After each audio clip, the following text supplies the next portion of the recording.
Good evening, hello, welcome to the TriathlonDan YouTube channel. Welcome to another day of triathlon training. You join me Friday evening. I'm just giving the bikes a quick wash. So you'll notice they're both blue because both blue bikes are fast. That's a fact, we all know that. I've been riding this for, what, weeks and months to be honest. Canyon Endurance, absolutely love it, but it is completely ditched now. It needs a good clean, so that's going to get that now. And then this bike I have had all this year built up and haven't really ridden it. I built it as a crit bike, Chaingang bike, that sort of thing. I'm going on a Chaingang tonight, so why not use the Chaingang bike? I have also as well, thank you for the feedback about the garbage GoPro footage from Wednesday night. I know, right, it's terrible. GoPro, in my defense, GoPros aren't great in low light, but that mount really wasn't great. So I have got this mount now on this bike, which has served well to impale me if I do fall off, but also means I can get this camera that I'm recording on now, which is the Hero 8, which is a lot better, a lot more stable. I can sit it on there, and it can see the data on the screen, so I haven't got to do any overlaying, and hopefully the quality will be better. So I'm not going to show me washing a bike, I'm not GCN. Let's get on the bike and let's go chainganging. I'll talk you through what is a chaingang and why we do them and why we pretend we enjoy them when they're just hell. See you on the bike. After not riding this bike for so long, it feels so weird. It feels really long and slung out, and I think the headset bearing's a little bit stiff because it's been sat for a while. It's a bit, I'm having to lug it around a bit, but it should be okay. Look forward to a good hit out. Let's get on the Chaingang.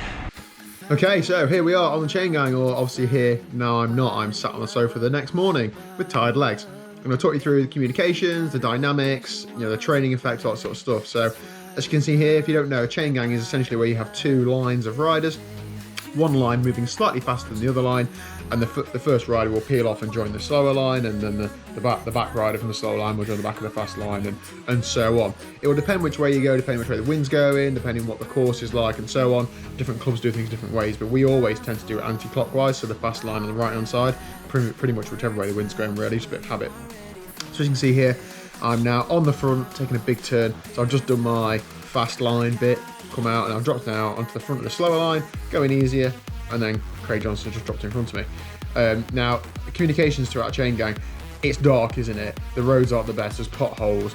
The last thing you want to do is crash, particularly into other people who are riding expensive bikes, so communication is key, both physical and verbal, and different kinds. So, let me take an example here. So I'm on the front of the fast line, I'm coming across the slow line. I'm not swinging across until I've heard from the person at the front of the slow line, yep, or clear. That basically means that my rear wheel is in front of their front wheel, so I know I can pull across. Sometimes you have a glance as well, but you know that they've said that's clear. So now, when Craig comes in front of me, I'll now say clear, and he'd come in front of me. So there's no chance of wiping out there. Also, obviously, pointing out potholes, pointing out any junctions, etc. You see there, Paul pointing out pothole, and then I think he does another one as well on the right hand side in a minute. So he might just flick an arm out if he's going quite hard and can't really talk very much. If I see him flick an arm out, I might say a bit more, if I'm a bit more recovered, I might say whole right or whole left or whole middle, or if there's no getting around it, just whole. At least people can at least prepare that there's going to be going to be some sort of pothole that they're going to have to ride through. I'm going pretty hard here. So yeah, the training effect of a Chaingang, what it essentially is when you're in the fast line, you should be going at threshold or above threshold. Now, when you're in a group of 6 or so people, you're going to have a wide range of ability. So you might be above your threshold, might be below. It won't be exactly what you want. However, see here now we're down to 5 of us. When people become tired, they can sit on the back and not take turns. So I'm coming through at about lost 300 watts. Now I've had to freewheel because it's a bit of a hold up. Now we're back on the power again. So it's a bit intermittent. And the main bit for me is when you get on the front, you're trying to keep that same speed going, but you have to pick the power up to keep the same speed going. So here, I've gone up to 400 watts, but it feels like I'm sitting at the same sort of speed. It took me a bit of time to get into the swing of it again, if I'm honest, because I hadn't ridden a Chaingang for so long. I was a bit jerky, and that was told to me on the ride, but it takes a bit of getting used to. Now here, this is towards the end of the Chaingang. We are just coming up a hill. Obviously, this training wise, you've done your above threshold, below threshold sort of Chaingang effort. Then we have a couple of minutes a bit more chilled, and then we finish up this hill into Ripley, and it starts off pretty gradual, just kicks up a bit steeper. Now, very often I have gone hard at the beginning of this Chaingang, beginning of this hill, sorry, and then blown up at the end. I know it kicks up a little bit, so I think I put on my screen now the hill and my power. I couldn't get the heart rate on it as well. So I'm sat here going pretty hard. A minute I'm on the front, so I'm taking a bit of wind, so I know that really I either need to get off the front or not go too hard. So here, Dean comes around me. Dean does like coming past pretty hard, so I had to put a bit of a dig in here to get back on his wheel. So 430 watts going pretty hard. digging in deep. But this is the, you know, you've had a hard workout, but we're just trying to make the most of it and finish strong. It's a bit of competitiveness, isn't it, towards the end? The fact that the first person to the top of the hill gets to put their arms on the air or whatever, it just adds that little bit of race dynamic into it. So Dean now, so he's I think he's a bit lighter than me, so he's probably sat at a bit less power than that. I'm probably sat at, you know, around threshold, if not just a bit over threshold. But we've had a hard workout, so I'm going to be tired.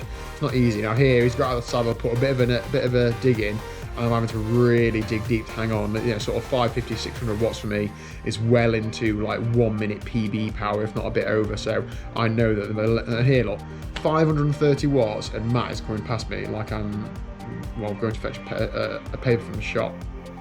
So I think, right, he's gone past Dean. If I want to try and go with Matt, I've got to try and hang on to Matt's wheel. So pushing as hard as I can. My heart rate is like on the ceiling at this point. I know it's not far to go, but you know, you just can't, you're just seeing stars and you know, just tasting lactic. So I think, okay, right now I'm on his wheel. I'm going to try and recover as a little bit of a flatter bit, as if you can recover at like 380, 400 watts, and then back up to 450. And I'm now doing 470, 480 watts, and he's pulling away from me. 480 watts, and he's still pulling away from me. And I just think I can't do any more. I think I get out of the saddle in a minute and try and give it a bit of an attack, and my power doesn't even increase at all, really. Yeah, 480 watts, and he's pull off into the distance. That's not good for me, but it's great riding by him. So yeah, I hope that gives you a bit of a overall view of a chain gang. It doesn't quite work as well with 6 people, but what can you do? If there's one local to you, give it a go. It's a great workout. When it's done properly, just make sure you're, you know, clear about your communications with the riders you're riding with, and that you know not to be too close to people and so on. Just ride safely and ride hard and enjoy it. And that is it for today's video. So I hope you've enjoyed that. Plenty more chain gangs to come, and when it is like warmer and drier, I think we do push on a bit harder and perhaps try and get some segments, etc. But that was a pretty decent ride. I'll put the stats on screen now, but it was about 20-ish, 20 and a half, 21 miles an hour or something. Normalized power of, from memory, around 280 or 290 watts. I don't know. But it's a different sort of effort to those short, sharp hill efforts that I've been doing in the week. This is more of a longer, sustained, constant effort rather than hard and easy, hard and easy. So that is it. Anyway, waffle over. Thanks very much for watching. If you haven't already, click the subscribe button down below. And I'll see you tomorrow for, I don't know, but I'm hill climb the day after, so probably think of something. See you then.